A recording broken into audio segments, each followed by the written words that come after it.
আমাদের প্রিয় মিষ্টি বন্ধুদের বলছি, আমরা তো সকালে টিফিন করে চলে আসি রান্নাঘরে, আর রান্নাঘরে আসার আগে সমস্ত কিছু রান্নার জোগাড়গুলো আমরা করে নিই। দেখো, আমিও সব কিছু দুপুরে রান্না করার জন্য সব কিছু গুছিয়ে নিয়েছি, ধুয়ে বেছে এক এক করে। আজকে রান্না করব, দেখে বুঝতে পারছো কী কী রান্না করব।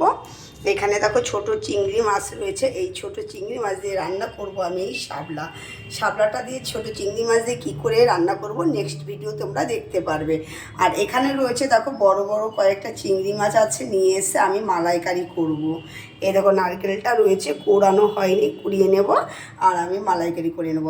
আর রয়ে গেছে দেখো একটু চিকেন, ছেলের জন্য আমি একটু চিকেন করে নেব, তো মাছ খায় না দিদিভাইরা, দাদাভাইরা, তোমরা সবাই জানো। আর করব মুসুর ডাল।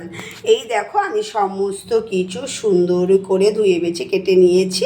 এবার আমি রান্নাটা বসিয়ে দিই। আর টিফিন তো আমার হয়ে গেছে, তোমাদের যদি টিফিন না হয়ে থাকে বন্ধুরা, তোমরাও তাড়াতাড়ি টিফিনটা করে নাও। চলে আসবো নেক্সট কোনো ভিডিওতে। টাটা।